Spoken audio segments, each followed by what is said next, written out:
Hi, welcome back for Charlotte's Web, Chapter 5, and it's called Charlotte.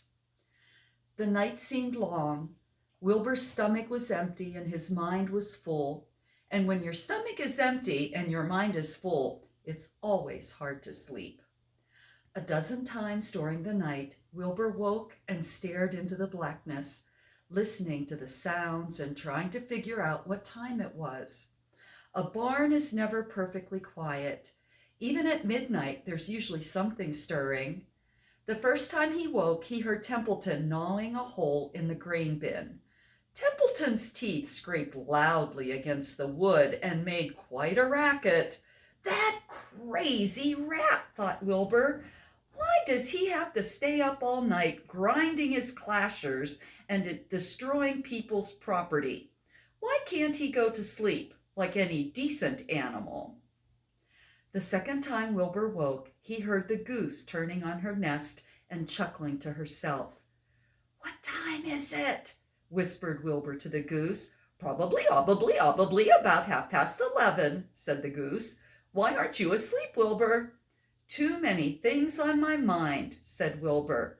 "Well," said the goose, "that's not my trouble. I have nothing at all on my mind, but I've too many things under my behind. Have you ever tried to sleep while sitting on 8 eggs?" "No," replied Wilbur. "I suppose it is uncomfortable.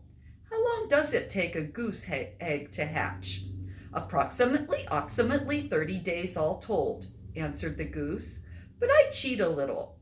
On warm afternoons, I just pull a little straw over the eggs and go out for a walk."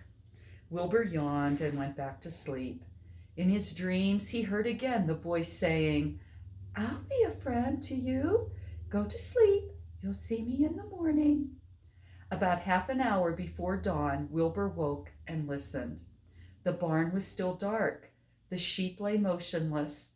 Even the goose was quiet. Overhead on the main floor, nothing stirred. The cows were resting. The horses dozed. Templeton had quit work and gone off somewhere on an errand. The only sound was a slight scraping noise from the rooftop, where the weather vanes swung back and forth. Wilbur loved the barn when it was like this, calm and quiet, waiting for light. Day is almost here, he thought. Through a small window, a faint gleam appeared. One by one, the stars went out. Wilbur could see the goose a few feet away. She sat with head tucked under a wing. Then he could see the sheep and the lambs. The sky lightened. "Oh, beautiful day, it is here at last. Today I shall find my friend." Wilbur looked everywhere. He searched his pen thoroughly. He examined the window ledge, stared up at the ceiling, but he saw nothing new. Finally, he decided he would have to speak up. He hated to break the lovely stillness of dawn by using his voice, but he couldn't think of any other way to locate the mysterious new friend who was nowhere to be seen. So Wilbur cleared his throat. "Attention, please," he said in a loud, firm voice. "Will the party who addressed me at bedtime last night kindly make himself or herself known by giving an appropriate sign or signal?" Wilbur paused and listened. All the other animals lifted their heads and stared at him. Wilbur blushed, but he was determined to get in touch with his unknown friend. "Attention, please," he said. "I will repeat the message. Will the party who addressed me at bedtime last night kindly speak up? Please tell me where you are, if you are my friend." The sheep looked at each other in disgust. "Stop your nonsense, Wilbur," said the oldest sheep. "If you have a new friend here, you are probably disturbing his rest, and the quickest way to spoil a friendship is to wake somebody up in the morning before he is ready. How can you be sure your friend is an early riser?" "Oh, I beg everyone's pardon," whispered Wilbur. "I didn't mean to be objectionable." He lay down meekly in the manure, facing the door. He did not know it, but his friend was very near, and the old sheep was right. The friend was still asleep. Soon Lurvy appeared with slops for breakfast. Wilbur rushed out, ate everything in a hurry, and licked the trough.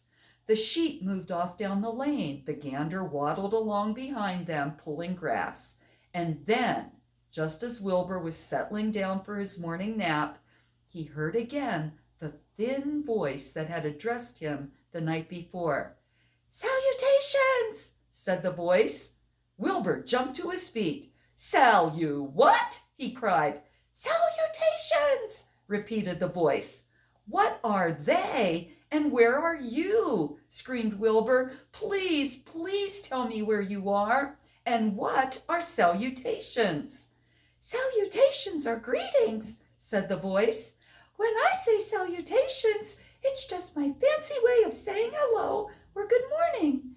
Actually, it's a silly expression, and I am surprised that I've used it at all. As for my whereabouts, that's easy. Look up here in the corner of the doorway. Here I am. Look, I'm waving."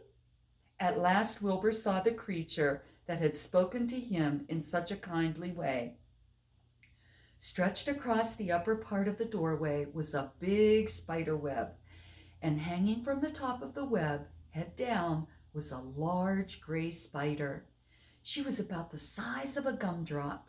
She had 8 legs, and she was waving one of them at Wilbur in a friendly greeting. "See me now?" she asked. "Oh, yes, indeed," said Wilbur. "Yes, indeed. How are you? Good morning. Salutations. Very pleased to meet you. What is your name, please? May I have your name?"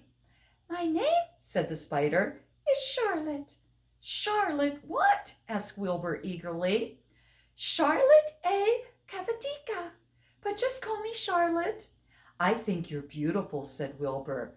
"Well, I am pretty," replied Charlotte. "There's no denying that. Almost all spiders are rather nice looking. I'm not as flashy as some, but I'll do. I wish I could see you, Wilbur, as clearly as you see me." "Why can't you?" asked the pig. "I'm right here." "Yes, but I'm nearsighted," replied Charlotte. "I've always been dreadfully nearsighted. It's good in some ways, not so good in others. Watch me wrap up this fly." A fly that had been crawling along Wilbur's trough had flown up and blundered into the lower part of Charlotte's web and was tangled in the sticky threads. The fly was beating its wings furiously, trying to break loose and free itself. "First," said Charlotte, "I dive at him." She plunged headfirst toward the fly. As she dropped, a tiny silken thread unwound from her rear end. "Next, I wrap him up." She grabbed the fly, threw a few jets of silk around it, and rolled it over and over, wrapping it so that it couldn't move. Wilbur watched in horror. He could hardly believe what he was seeing, and although he detested flies, he was sorry for this one. "There," said Charlotte. "Now I knock him out so he'll be more comfortable." She bit the fly. "He can't feel a thing now," she remarked. "He'll make a perfect breakfast for me." "You mean you eat flies?" gasped Wilbur. "Certainly. Flies, bugs, grasshoppers, choice beetles, moths, butterflies, tasty cockroaches, gnats, midges, daddy-long-legs, centipedes, mosquitoes, crickets, anything that is careless enough to get caught in my web. I have to live, don't I?" "Why, yes, of course," said Wilbur. "Do they taste good?" "Delicious! Of course, I don't really eat them. I drink them, drink their blood. I love blood," said Charlotte, and her pleasant thin voice grew even thinner and more pleasant. "Don't say that," groaned Wilbur. "Please don't say things like that." "Why not? It's true. I have to say what is true. I am not entirely happy about my diet of flies and bugs, but it's the way I'm made. A spider has to pick up a living somehow or other, and I happen to be a trapper. I just naturally build a web and trap flies and other insects. My mother was a trapper before me. Her mother was a trapper before her. All our family have been trappers way back for thousands thousands and thousands of years, we spiders have been laying for flies and bugs." "It's a miserable inheritance," said Wilbur gloomily. He was sad because his new friend was so bloodthirsty. "Yes, it is," agreed Charlotte, "but I can't help it. I don't know how the first spider in the early days of the world happened to think up this fancy idea of spinning a web, but she did, and it was clever of her, too. And since then, all of us spiders have had to work the same trick. It's not a bad pitch on the whole." "It's cruel," replied Wilbur, who did not intend to be argued out of his position. "Well, you can talk," said Charlotte. "You have your meals brought to you in a pail. Nobody feeds me. I have to get my own living. I have to live by my wits. I have to be sharp and clever, lest I go hungry. I have to take what comes, and it just so happens, my friend, that what comes is flies and insects and bugs. And furthermore," said Charlotte, shaking one of her legs, "do you realize that if I didn't catch bugs and eat them, bugs would increase and multiply and get so numerous that they'd destroy the earth, wipe out everything?" "Really?" said Wilbur. "I wouldn't want that to happen. Perhaps your web is a good thing after all." The goose had been listening to this conversation and chuckling to herself. "There are lots of things Wilbur doesn't know about life," she thought. "He's really a very innocent little pig. He doesn't even know what's going to happen to him around Christmas time.